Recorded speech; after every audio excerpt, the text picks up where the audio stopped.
Assalamualaikum warahmatullahi wabarakatuh.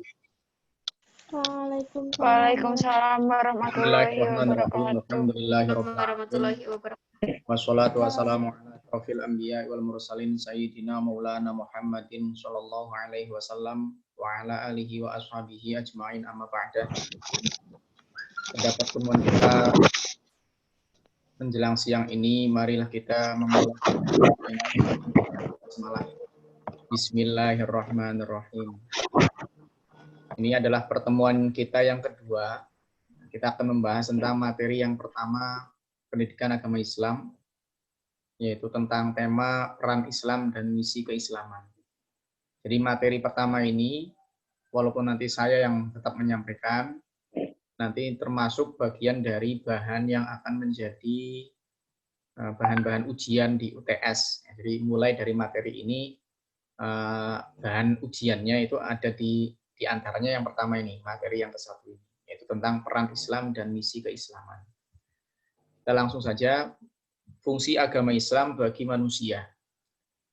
Fungsi agama Islam itu menjadi sumber pengetahuan manusia. Kita tahu sendiri bahwasanya Islam memiliki sumber utama yaitu Quran dan hadis, yang itu sungguh lengkap ya. Walaupun memang bahasanya masih sangat global, tapi keglobalan itu menunjukkan bahwasanya perlu dirinci, perlu dianalisis dan begitu seterusnya. Yang jelas bahwa sumber utama hukum Islam, Quran dan hadis itu merupakan sumber pengetahuan manusia. Itu fungsi agama Islam. Kemudian fungsi agama Islam juga menjadi sumber moral manusia. Karena di dalam Islam itu sangat menitik tekankan akhlak. Makanya Nabi Muhammad itu dalam sebuah hadisnya menyebutkan, innama bu'itsu liutammima makarimal akhlak. Saya itu diutus hanya untuk menyempurnakan akhlak yang mulia. Ini berarti menunjukkan bahwasanya di dalam Islam itu merupakan sumber moral manusia, terutama dipraktekkan oleh Nabi ya, dan juga oleh para pewarisnya Nabi yaitu para ulama, memiliki moral, memiliki akhlak yang luar biasa. Menjadi sumber keselamatan dan perdamaian manusia. Islam mengajarkan bahwasanya kehidupan ini harus damai. Kehidupan ini harus tidak ada konflik ya, dan meminimalisir segala konflik-konflik yang ada. Silakan ada konflik karena itu memang perbedaan itu sebuah hal yang niscaya, tetapi harus bisa dimanage dengan baik agar selalu damai, agar selalu saling menghormati, tidak kemudian saling menyalahkan. Itulah merupakan agama Islam. Fungsi agama Islam memberikan kita kedamaian dalam kehidupan. Kemudian selanjutnya kaitannya dengan fungsi agama Islam yang berikutnya adalah menjadi sumber dalam keteraturan hidup ya, dan menata kehidupan sosial kemasyarakatan. Kita tahu bahwasanya masyarakat itu di dalam Islam itu ada istilah masyarakat madani. Jadi per individu orang itu harus tamadun, harus memiliki peradaban. Memiliki peradaban itu berarti kalau dalam hukum yang benar dibenarkan, yang salah dipersalahkan. Jangan sampai kemudian hukum itu tidak adil. Itu karena ada keteraturan hidup, menata kehidupan sosial. Kalau yang salah ya salah, yang benar ya benar.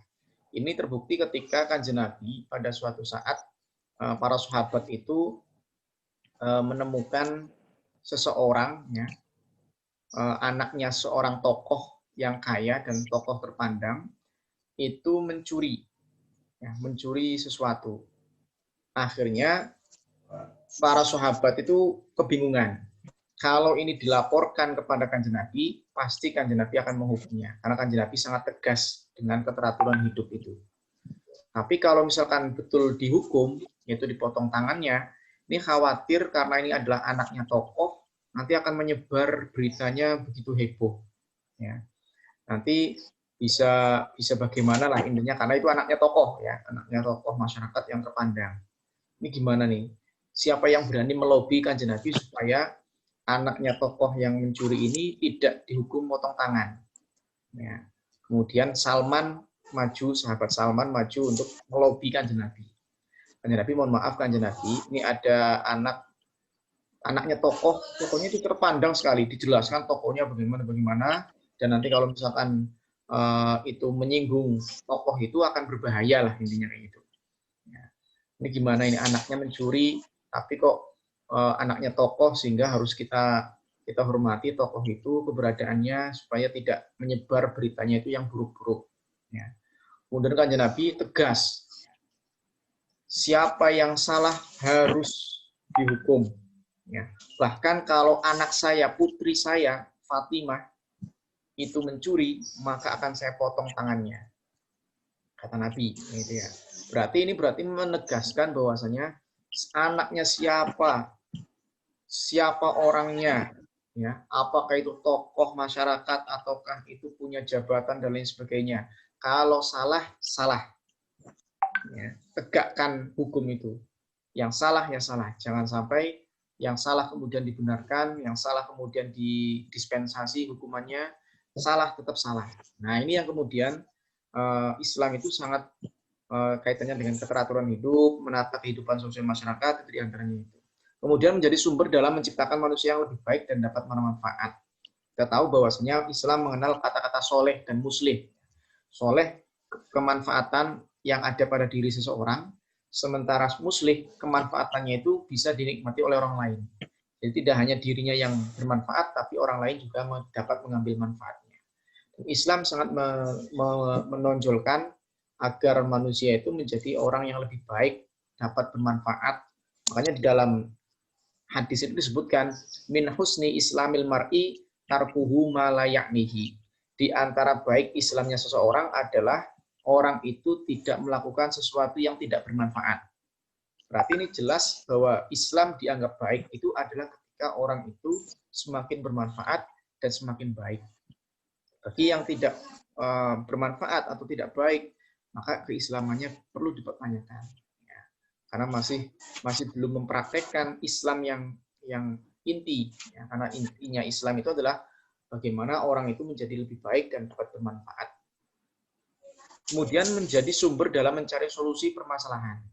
Kita tahu bahwasanya Islam itu mampu memberikan solusi permasalahan. Nah, ini biasanya dibawa oleh para ulama. Ya, para ulama yang memahami Islam dengan baik itu menjadikan Islam itu dapat menjadi solusi. Kita bisa cek di desa-desa itu ya. Semua permasalahan masyarakat di desa itu banyak sekali semuanya dilarikan ke ulama, ke kiai. Ya, karena kiai, ulama itu yang kemudian dapat mempraktekkan agama Islam dengan baik. Sehingga semua solusi di sana. Sehingga walaupun Islam itu sebuah agama, tapi penganutnya yang kemudian menjalankan agama itu menandakan penganut atau yang menjalankan agama itu, itulah yang kemudian menjadi solusi permasalahan itu. Di masyarakat di desa itu kalau misalkan ada permasalahan, misalkan ini ada orang nikah sudah 10 tahun belum punya anak. Ya. Bukan datangnya ke dokter kandungan, tapi malah datangnya ke kiai. Kiai, mohon maaf kiai, saya sudah 10 tahun menikah tapi kok belum punya anak. Pripun kiai? Nah, gimana ini kiai? Itu ditanyakan ke kiai. Ada lagi kiai, mohon maaf kiai, anak saya sakit. Gimana kiai? Obatnya atau apalah. Kiai, semua apa permasalahan di masyarakat itu dimintakan solusi permasalahannya kepada kiai. Ini menunjukkan bahwasanya karena kiai mampu mempraktekkan agama Islam dengan baik, sementara wajah Islam itu memiliki fungsi. Setiap permasalahan solusinya ada di dalam Islam itu. Ya. Islam memberikan solusi sehingga menjadi orang Islam itu yang bahasanya istilahnya kalau butejo itu ya dadi wong iki sing solutif. Nah, gitu. Jadi betul-betul mencari segala permasalahan itu menjadi solusi yang terbaik. Kemudian menjadi sumber dalam inspirasi. Kita tahu juga Islam itu adalah memiliki konsep suri tauladan, ya, uswah hasanah. Karena dalam diri Kanjeng Nabi itu kan ada uswah hasanah, teladan yang baik. Maka agama Islam itu kemudian kalau dilaksanakan dengan baik, orang yang menjalankan agama Islam dengan baik itu akan menjadi inspirasi, akan menjadi teladan bagi yang lain. Nah, itulah gambaran-gambaran bagaimana ketika Islam itu difungsikan dengan baik, maka Islam itu pada diri seseorang itu akan menjadikan inspirasi padanya. Ya. Dan orang yang nempel dengan memahami dan memfungsikan Islam dengan baik, orang yang melakukan itu juga menjadi inspirasi, teladan. Buktinya para ulama, para kiai itu sungguh sangat menjadi inspirasi bagi semuanya. karena bermanfaat dan mampu memfungsikan agama Islam itu dengan baik. Kemudian fungsi agama Islam selanjutnya adalah menjadi tempat berkeluh kesah dan penyesalan. Kita tahu banyak orang yang kemudian ketika menyesal, ketika bersalah, ketika kemudian pengen bertaubat, maka larinya ke agama. Nah, Islam sangat kemudian peduli dengan orang yang bertaubat. Tidak kemudian, lah dosa ya dosa, ya, nggak usah mendekat ke Islam lah, gitu. Tidak. Tapi memberikan gambaran bahwasanya yang berdosa silakan. Islam membuka lebar kaitannya dengan ada orang yang menyesal, ada orang yang berkeluh kesah, gitu ya. Silakan memohonnya melalui fungsi dari agama Islam itu, ya, sebagai agama yang bisa tempat bersandar, gitu ya. Tempat bersandar, tempat ini semuanya ada dalam ajaran Islam. Selanjutnya kaitannya dengan ruang lingkup ajaran Islam. Ruang lingkup ajaran Islam ini saya kutip dari surat Al-Baqarah ayat 27, ya. Sebelumnya ada kata-kata yang Al-Baqarah ayat 26-nya itu ada kata-kata seperti ini ayatnya. Wa ma yudillu bihi illal fasiqin. Allah tidak menyesatkan orang-orang fasik, orang-orang kecuali orang itu fasik. Jadi Allah tidak menyesatkan siapapun kecuali orang itu fasik. Kecuali orang-orang fasik. Siapa orang fasik itu? Orang fasik itu dilanjutkan dalam Al-Baqarah 27 ini. Alladzina yanquduna ahdallahi min ba'di mitsaqih wa yaqta'una ma amarallahu bihi ayyusala wa yufsiduna fil ard ulaika humul khasirun. Orang-orang yang melanggar perjanjian dengan Allah sesudah perjanjian itu teguh dan memutus apa yang diperintahkan Allah kepada mereka untuk menghubungkan dia dengan orang tersebut dan membuat kerusakan di bumi. Mereka itulah orang-orang yang merugi. Jadi dalam hal ini akan muncul ruang lingkup Islam seperti ini. Jadi tadi kan ada kata-kata alladzina yaquduna ahdallahi min ba'di mitsaqih. Orang-orang yang merusak hubungan dengan Allah. Berarti orang fasik itu adalah orang yang gagal dalam hablum minallah. Sehingga ruang lingkup ajaran Islam itu tidak lain adalah hablum minallah, yaitu mengkaji segala sesuatu yang kaitannya hubungan manusia dengan Allah. Ya. Dan ini yang menjadi ajaran inti, ya. Yang bahwa wa ma khalaqtul jinna wal insa illa liya'budun. Saya tidak menciptakan manusia dan jin kecuali mereka itu bertujuan untuk menyembahku. Ini adalah hubungan manusia dengan Tuhannya. Dan ini menjadi inti ruh dari ajaran Islam. Kemudian dari lingkup ini, lingkup hablum minallah ini, kemudian ada beberapa ilmu yang mengkaji tentang ini. Misalkan fikih ibadah, kemudian ilmu tauhid, ilmu kalam, ilmu teologi, dan begitu seterusnya yang kaitannya dengan hubungan manusia dengan Allah. Dan ini yang paling inti. Kemudian yang kedua, hablum minan nas. Ruang lingkup dalam ajaran Islam itu, yang kedua adalah hablum minan nas. Kajian-kajian tentang hubungan manusia dengan manusia. Ya. Jadi ada fikih muamalah misalkan, ada jual beli, ada akad salam, ada utang piutang, ada sewa menyewa, ada pinjam meminjam. Ya. Jadi fikih muamalah itu semua antara hubungan manusia dengan manusia diatur dengan baik dalam Islam. Kemudian munakahat, ya, pernikahan, hubungan antara keluarga ya dari kedua mempelai juga menjadi bagian dari itu. Ya, silaturahim dan lain sebagainya, itu semua ada dalam ajaran Islam. Jadi hablum minan nas itu sangat luar biasa. Bahkan ketika hablum minallah itu dijalankan, hablum minan nas otomatis juga berjalan. Sebagaimana dalam sebuah hadis, ya. Man kana yu'minu billahi wal yaumil akhir falyakul khairan aw yasmut. Barang siapa beriman kepada Allah, berarti beriman pada Allah itu berarti hablum minallah, dan beriman kepada hari akhir, ya kaitannya dengan keimanan. Terus setelah itu falyakul khairan aw yasmut. Maka orang yang beriman pada Allah dan orang yang beriman pada hari akhir itu hendaklah mengatakan sesuatu yang baik. Kalau tidak bisa mengatakan sesuatu yang baik, maka berdiam saja. Ya, tidak usah ngomong. Diam saja. Ini berarti menunjukkan bahwasanya ada manifestasi ketika orang itu hablum minallah, hubungan dengan Allahnya baik, ya, beriman dengan baik, maka manifestasi hubungan dengan manusianya juga otomatis akan ikut. Nah, gitu. Otomatis ikut. Ada lagi contoh misalkan, innas sholata tanha 'anil fahsya'i wal munkar. Salat itu dapat mencegah perbuatan keji dan mungkar. Kalau kita tahu bahwa sholat itu kan secara real dia itu hanya berhubungan hablum minallah secara real ya, secara nyata itu hubungannya antara manusia dengan Allah. Tetapi tidak seperti itu juga. Ternyata harus punya manifestasi dalam ruang lingkup hablum minan nasnya. Sehingga orang yang melakukan sholat, maka dia harus punya manifestasi bisa mencegah perbuatan keji dan munkar. Ya. Ini yang kemudian menjadi orang yang sholatnya hubungan dengan Allahnya baik, yaitu seiring dengan manifestasinya, implementasinya dalam kehidupan sosial, tidak melakukan sesuatu yang buruk, tidak melakukan sesuatu yang keji dan mungkar. Ini berarti ruang lingkup Islam itu hablum minan nas dan itu saling menyambung. Begitu juga hablum minal alam yang ketiga. Ruang lingkup yang ketiga adalah hubungan dengan alam semesta, lingkungan, ya, kajian manusia dengan alam. Ada pelestarian alam, ya, misalkan ada pertanian, ada kehutanan, tidak boleh menebang hutan, kemudian tidak boleh ada tanah yang tidak bisa dimanfaatkan, karena ada ajaran Islam tentang ihyaul mawat, ya, menghidupkan bumi yang sekiranya itu mati. Maksudnya mati itu tidak berpenghuni atau juga tidak dapat dimanfaatkan dengan baik. Itu ada anjuran untuk senantiasa dimanfaatkan. Jangan sampai kemudian lingkungan itu mati dan tidak dimanfaatkan dengan baik. Pelestariannya dan lain sebagainya. Makanya membuang sampah itu kan termasuk bagian dari mengotori alam. Itu di Islam tidak. Makanya an-nadhafatu minal iman, kebersihan daripada iman. Kenapa? Karena hablum minal alam itu menjadi bagian dari itu. Ya.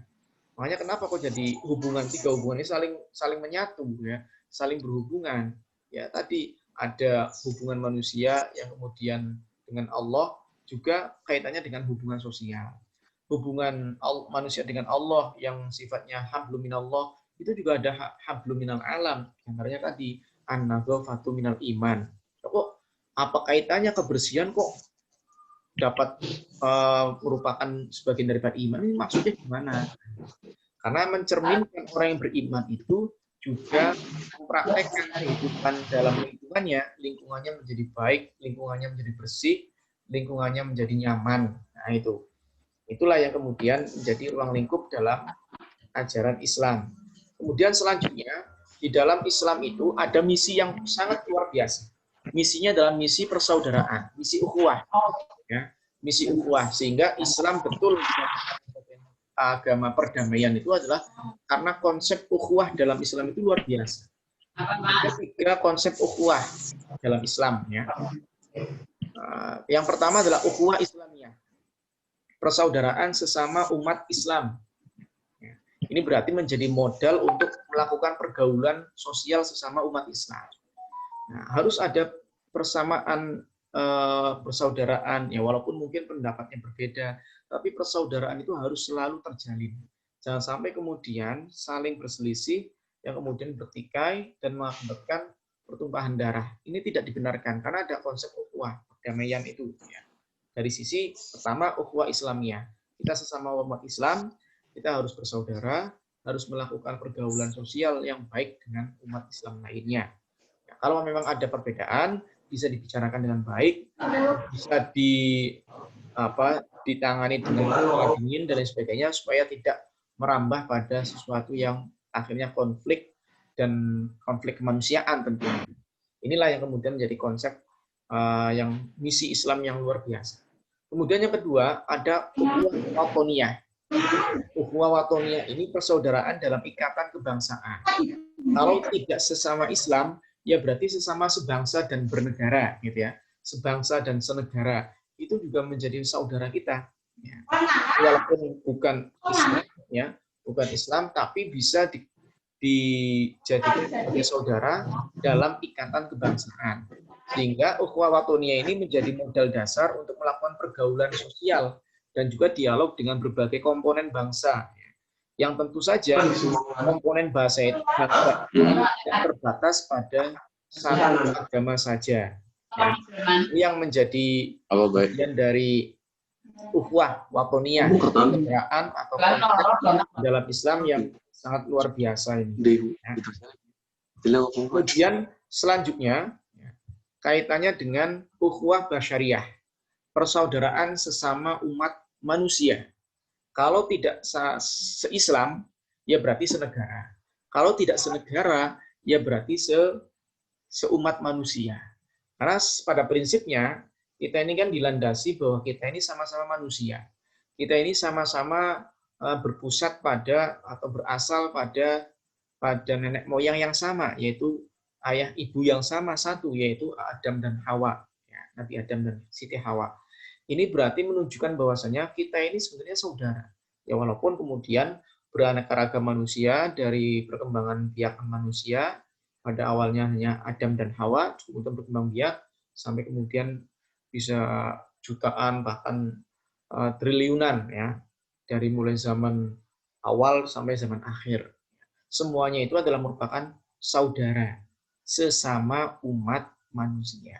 Sehingga kalau kita tidak bisa mengatasnamakan sesama agama, sesama umat Islam, ya berarti kita mengatasnamakan sesama bangsa dan negara. Kalau tidak sebangsa dan negara, kita niatkan bahwa persaudaraan itu sesama umat manusia. Sehingga disinilah misi Islam sangat luar biasa konsepnya sebagai rahmatan lil alamin ini menjadi terwujud dari konsep ukhuwah ini. Ya, sehingga Islam itu akan menjadi agama yang sebagai agama rahmat. Ya. Pemahaman Islam sebagai agama rahmat ini atau rahmatan lil alamin menegaskan bahwa ada sebuah pengertian bahwa Islam itu telah mengatur tata hubungan menyangkut aspek teologis, ritual, sosial, dan kemanusiaan. Oleh karena itu, dasar dari pemahaman Islam yang rahmatan lil alamin itu adalah kasih sayang. Ya, adalah kasih sayang, tentunya kasih sayang dari Allah. Maka nilai kerahmatan ini menjadi dasar bagi seluruh tata hubungan tersebut. Apapun permasalahannya, maka lakukan dengan rahmat. Seorang pemimpin harus punya rahmat pada rakyatnya. Sehingga apa? Sehingga apapun kebijakannya selalu berafiliasi, pemikirannya selalu mengarah pada kebaikan pada rakyatnya. Ini kan berarti kan kasih sayang seorang pemimpin kepada rakyatnya. Begitu juga orang tua kepada anaknya, dan begitu seterusnya. Semuanya itu bersumber dari kasih sayang itu. Makanya Islam itu membawa rahmatan lil alamin, sehingga orang itu akan menjadi sejuk ketika mendapatkan nilai-nilai Islam itu sendiri. Kemudian prinsip Islam sebagai rahmatan lil alamin, ya, sebagai rahmatan lil alamin, Islam memiliki prinsip pertama tawasud. Tawasud itu adalah sikap mengambil jalan tengah, tidak berada di dua titik yang berbeda. Karena ketika berada di dua titik yang berbeda, kita akan mengunggulkan titik yang satu dan menyalahkan titik yang lain. Ya, tapi kita harus berada di tengah. Itu namanya sikap tawasub.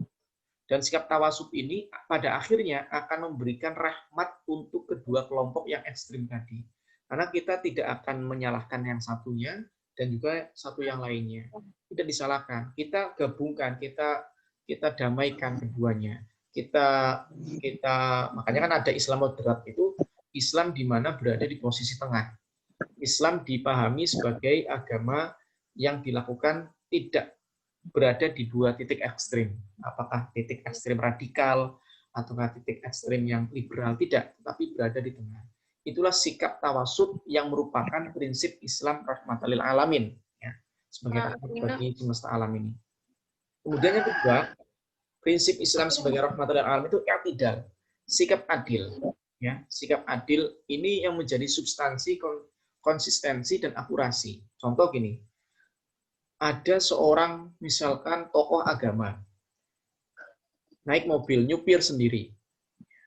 Entah kenapa tiba-tiba tokoh agama ini kemudian banting setir. Ya, mobilnya naik ke trotoar misalkan. Ternyata di situ ada tokoh non-muslim yang sedang berjalan di trotoar, ketabrak mobil. Nah, secara nyata ini, kita tahu bahwa yang salah tentunya yang membawa mobil, dalam hal ini ada tokoh agama Islam. Ya. Sementara yang berjalan di trotoar itu kan benar, karena trotoar memang digunakan untuk berjalan. Dan itu ternyata tokoh non-muslim. Kalau kita mampu berbuat adil, ya, Orang non-muslim ini kan nggak bikin gara-gara, ya, nggak membuat keributan, dia hanya jalan di trotoar. Maka tokoh agama dari Islam ini tentu yang salah, dan itu harus ada sikap adil di situ. Wah ini agamanya kan non-muslim, ini agamanya muslim, nggak apa-apa lah, biarkan saja non-muslim itu ya diperlakukan, ditabrak, mau dibunuh juga nggak apa-apa. Oh nggak bisa, itu kita harus tetap bersikap adil karena Islam itu adalah agama rahmat, ya, sebagai agama rahmat. Nah dari pemahaman ini kemudian pada prakteknya sikap tawasud dan i'tidal ini kemudian melahirkan beberapa sikap, misalkan toleransi, keseimbangan, tawazun, kemudian ada musyawarah, segala apapun tidak secara otoriter, tapi dimusyawarahkan, didialogkan, jangan sampai satu sisi. Karena kalau satu sisi itu akhirnya otoriter. Tapi kalau kita musyawarahkan, maka itu akan ada kesepakatan bersama. Makanya negara Indonesia itu kan berdasarkan musyawarah yang diwakili oleh tokoh-tokoh masing-masing agama. Dalam merumuskan Pancasila itu kan ada 9 tokoh yang itu ada tokoh Islam, ada tokoh non-Muslim juga. Yang bermusyawarah untuk membangun sebuah konsep negara yang melindungi segala tumpah darah bangsa Indonesia, tidak membedakan antara agama dan ras dan suku dan lain sebagainya. Semuanya sama-sama berwarga negara Indonesia. Nah ini namanya sikap i'tidal namanya, dan itulah prinsip Islam sebagai rahmatal lil alamin. Kemudian inti ajaran Islam itu adalah jalbul masolih dan darul mafasid. Jalbul masolih itu adalah Islam itu berintikan bahwa segala macam kemaslahatan, segala macam kebaikan itu harus ditarik, harus dilakukan. Ya. Orientasinya harus pada kebaikan, orientasinya harus pada kemaslahatan. Dan begitu sebaliknya, inti Islam itu adalah selalu menolak bahaya, selalu menolak madorot, menghindari bahaya, menghindari madorot. Itu adalah inti ajaran Islam. Sehingga ajaran Islam itu dibangun bagaimana supaya ajaran itu mampu memberikan kemanfaatan, mampu memberikan kemaslahatan, dan mampu menolak segala macam bahaya, madorot, dan lain sebagainya. Inilah yang kemudian menjadi inti dari ajaran Islam. Ya. Dan terakhir, kaitannya dengan capaian pembelajaran mata kuliah ini, ya, kita mata kuliahnya pendidikan agama Islam, saya ingin menyampaikan bahwa setelah mahasiswa mendapatkan mata kuliah PAI ini, diharapkan mahasiswa mampu menjelaskan konsep Islam secara holistik, ya, baik secara teoritis maupun secara praktis, sehingga akan lengkap, ya, akan menjadi komprehensif dalam memahami utuh, ya, tidak setengah-setengah. Karena kalau memahami Islam secara setengah-tengah itu repot, ya, bisa radikal atau bahkan bisa liberal. Tapi kalau ketika orang itu memahami Islam secara holistik, ya, baik teori maupun praktis, itu akan menjadi Muslim yang moderat, Muslim yang bijak, dan lain sebagainya. Kemudian mahasiswa mengkritisi praktek keberagamaan yang eksklusif. Eksklusif itu tertutup, kolot lah intinya itu, dan parsial di masyarakat. Kita tahu bahwasanya ada beberapa kelompok orang Islam yang kolot, yang tidak mau menerima perkembangan zaman, tidak mau menerima keterbukaan problematika kehidupan ini. Tertutup, sangat tertutup dan kolot. Sehingga mengakibatkan biasanya ketika ada perkembangan, ketika ada praktek-praktek yang itu berdasarkan perubahan zaman, perubahan kehidupan, itu kemudian langsung dicap sebagai sesuatu yang tidak baik. Ya, itu karena kekolotannya. Dan mahasiswa mampu memberikan atau mengkritisi, ya, praktek-praktek keberagamaan yang sifatnya itu eksklusif, tidak terbuka.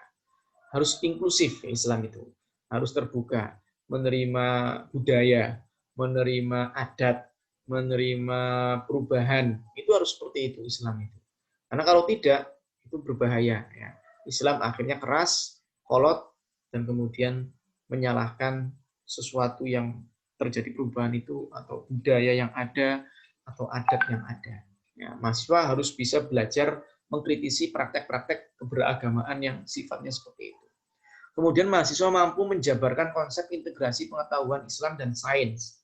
Ya, dengan pembelajaran mata kuliah PAI ini, kalian ini kan berarti manajemen, ya, jurusannya itu manajemen, sains, ya, ilmu pengetahuan umum yang kaitannya dengan manajemen. Maka harus bisa konsep manajemen ini harus berintegrasi dengan pengetahuan Islam. Ada beberapa konsep Islam yang itu membutuhkan manajemen. Misalkan zakat. Zakat itu kan konsep Islam, ya, bahwa orang yang sudah memenuhi syarat untuk mengeluarkan zakat wajib untuk zakat. Ya, misalkan mampu untuk mengeluarkannya atau sudah satu nisab, dia mempunyai harta yang sudah satu nisab atau lain sebagainya. Pokoknya yang kaitannya dengan syarat-syarat wajib zakat sudah terpenuhi. Nah, maka sains masuk, ya, manajemen masuk. Bagaimana cara memanage zakat? Bagaimana cara memanage wakaf? Bagaimana cara memanage sedekah dan begitu seterusnya. Makanya kemudian muncul Basnas itu. Basnas itu kan berarti penggabungan antara konsep pengetahuan Islam dengan sains, ya, dengan model manajemen yang modern, ya, dengan konsep modern, ya, dimanage dengan baik, kemudian dipraktekkan dengan baik, yang mengakibatkan akhirnya Basnas itu luar biasa itu. Dana terkumpul berapa dan mampu memberikan kesejahteraan. Misalkan ada beasiswa, misalkan gitu, beasiswa dari Basnas, atau ada kepedulian dari Basnas kaitannya dengan bantuan secara kemanusiaan dan lain sebagainya. Ini kenapa? Ini berarti menunjukkan pengetahuan Islam yaitu zakat dibangun dengan konsep umum sains. Ya, jadi mahasiswa Unwiku jangan kemudian berpikiran wah kita ini belajar di kampus umum, kampus yang tidak Islami, sehingga mata kuliah tidak Islami. Ya, sementara yang di AIN, UIN, ya, itu adalah kampus-kampus Islam, sehingga mata pelajarannya, mata kuliahnya itu selalu mengarah pada Islam. Tidak, semuanya bisa diintegrasikan, semua ilmu memiliki peran masing-masing, tidak ada kemudian ilmu itu Islam, ilmu itu kafir. Kalau memang bisa bersatu, dapat dimanfaatkan dengan baik, dan memiliki efek dan manfaat yang baik kepada masyarakat, itu malah luar biasa. Konsep Islam digabungkan dengan konsep sains, menjadikan sesuatu itu menjadi sempurna. Ya, zakat kalau hanya sekedar konsep wajib mengeluarkan zakat itu saja, tanpa dikonsep secara dimanage dengan baik, maka zakat ini hanya sekedar pemberian-pemberian gitu saja.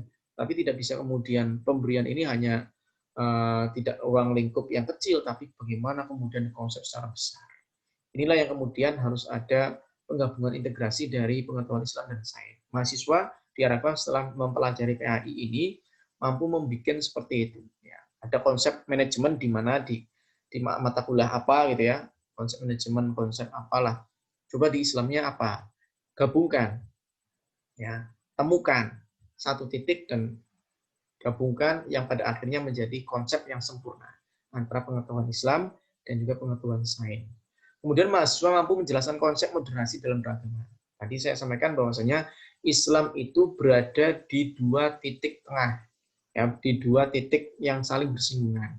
Tapi kalau Islam itu ada di titik tengahnya, tidak berada di sisi yang sebelah kanan, misalkan, tidak berada di sisi yang sebelah kiri. Jadi berada di tengah, sehingga mampu membuat konsep yang rahmat itu tadi yang saya sampaikan. Nah, inilah yang kemudian sering disebut dengan konsep moderasi dalam beragama. Ya, moderat itu tidak tebang pilih, ya, tidak memilih ke kanan, tidak memilih ke kiri, tapi pola pikirnya, pelaksanaannya, ya, itu berada di tengah, sehingga memunculkan konsep Islam sebagai rahmatan lil alamin ini.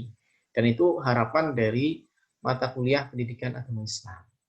Mungkin itu yang dapat saya sampaikan. Ini materi ini di Zoom yang pertama ini akan mati, ya. Nanti kita membuka Zoom yang kedua untuk tanya jawab, ya. Sekiranya sampai 15 menit, ya, karena setengah 11 nanti akan saya tutup karena saya mengajar di kelas lain.